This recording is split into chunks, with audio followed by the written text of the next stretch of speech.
నమస్కారం. నమస్తేనా. ఏం పేరునా మీ పేరు? విజయవర్ధన్ రెడ్డినా. ఎక్కడున్నాం మనము? అన్నమయ్య జిల్లా పీటీఎం మండలం మధ్యగారిపల్లి. ఎక్కడన్నా? పంతులపల్లి. ఏం పంటనా ఇప్పుడు ప్రస్తుతం మీరు వదులుతాండేది?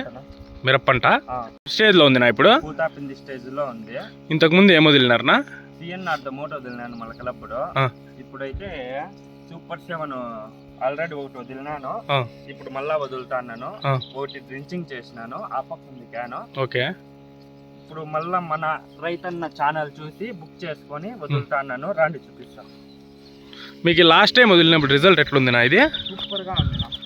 ఈ సూపర్ 7 వదలడం వల్ల రిజల్ట్ ఏమన్నా ఏమేమి ఉపయోగాలు ఉన్నాయి? ఎట్లా ఏం కదా? పక్క కొమ్మలు పూత బాగా పిండి పడుతుంది.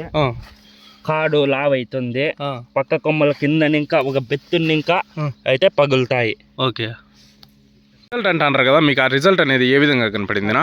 మీరే చూద్దరు. ఇప్పటి వరకు అయితే ఒక పూత కూడా డ్రాప్ కాలేదు. మీరే చూసుకోండి. ఒక పూత కూడా డ్రాప్ అయ్యలేదు. కాయ కూడా షైనింగ్ ఉంది. తోట నల్లగా ఉంది. మీరే చూసుకోండి. ఇంకా అక్కడ చూపించండి. ఎక్సలెంట్గా ఉంది నా తోట అయితే. సూపర్ 7 అనేది సూపర్ గా రిజల్ట్ ఉందని చెప్పినారు కదా, ఎన్ని క్యాన్లు వాడినారు మీరు? ఇప్పటికి 2 క్యాన్లు వాడినాను. ఫస్ట్ సిఎన్ఆర్ మూట వదిలినాను. ఓకే. మళ్ళా సూపర్ 7 అనేది డ్రించింగ్ చేసినాను ఒక క్యాను. మళ్ళా సూపర్ 7 అనేది మళ్ళా వదిలినాను ట్రిపుల్లో. ఓకే. ఇప్పుడు 3వ క్యాన్ అయితే వాడుతున్నాను. చూసుకోండి. ఓకే. ఈ ఏళ్ళకి దీనికి ఇది ఏం నల్లగా ఉంది తోట. ముడత లేదు, ఏమీ లేదు.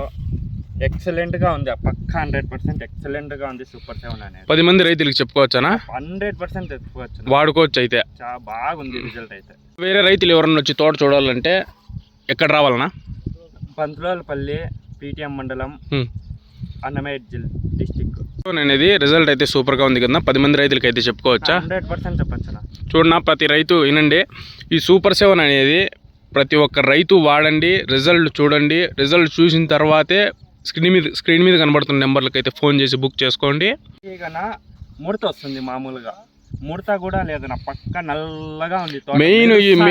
మెయిన్ ఈ మిరప తోటల్లో ఎక్కువ నల్ల ట్రిప్స్ ముడత అనేది ఎక్కువగా ఉంటుందినా. ఈ గ్రోత్ అధికంగా రావడం వల్ల ఆ ముడత అనేది కూడా లేదు ఈ తోటలో. మీరు చూస్తున్నారు కదా. అయితే ఆల్రెడీ ఇప్పుడు ఒకసారి డ్రించింగ్ చేసినాడు, మళ్ళీ ఒకసారి వదిలిన, ఇప్పుడు మళ్ళీ ఈ సూపర్ 7 అనేది అయితే మళ్ళీ వదలడం అయితే జరుగుతూ ఉంది. ఇప్పుడు మీరంతా రైతు మాటల్లో విన్నది అయితే చూసినారు కదన్నా. ఆ రిజల్ట్ కూడా నేను కూడా మీకు ఒకసారి అయితే ఈ వీడియో ద్వారా తెలియజేస్తాను. చూడండి, స్టెమ్ చూడండి ఎంత లావుగా వచ్చింది. పిందులు పూత చూడండి. చెట్టు కూడా నలుపు చూడండి. దీనికి చూడండి ఎన్ని పక్క కొమ్మలు వచ్చినాయి, అట్లా ఏమనేది అయితే మీరే చూడండి. అలాగే ఈ సూపర్ 7 అనేది ఓన్లీ మిరప పంటలోనే కాదన్నా, ఏ పంటలోనైనా వదులుకోవచ్చు. టమోటా కానీ, దోస కానీ, పూజ కానీ, మిరపకాయ కానీ, వంకాయ కానీ, ఏ ఇతర పంటల్లోనైనా వాడుకోవచ్చునా. ఏ పంటలో వాడుకున్నా కూడా అధికమైన పక్క కొమ్మలు కాడ లావుగా రావడము, పిందె దశగా మార్చడానికి, అలాగే అధికమైన గ్రోతు, దిగుబడులు రావడానికి అయితే ఈ సూపర్ 7 అనేది అయితే ఉపయోగపడుతుంది. ఏ పంటలు అయితే పెట్టినారన్నా? ఇప్పుడు ప్రస్తుతం టమోటా ఉంది. ఓకే. ఇప్పుడు ఫస్ట్ కటింగ్ అయింది. మొన్న 4 క్యాన్లు అయితే వదిలినాను. దానికి కూడా వదిలినారా సూపర్ 7? సూపర్ 7 వదిలినాను. దాంట్లో తోట చూద్దామా ఒకసారి వెళ్ళి? చూద్దాం. ఓకే అన్న. రైతు అయితే ఈ సూపర్ 7 అనేది టమోటాలో కూడా వదిలినాడంట. ఆ సూపర్ 7 అనేది టమోటాలో కూడా రిజల్ట్ ఎట్లుంది ఏమనేది అయితే నెక్స్ట్ వీడియో అయితే తెలుసుకుందాం. ప్రస్తుతానికి సూపర్ 7 రిజల్ట్ అయితే మిరప తోటలో అయితే సూపర్గా ఉంది. రైతు మాటల్లోనే విన్నారు కదా.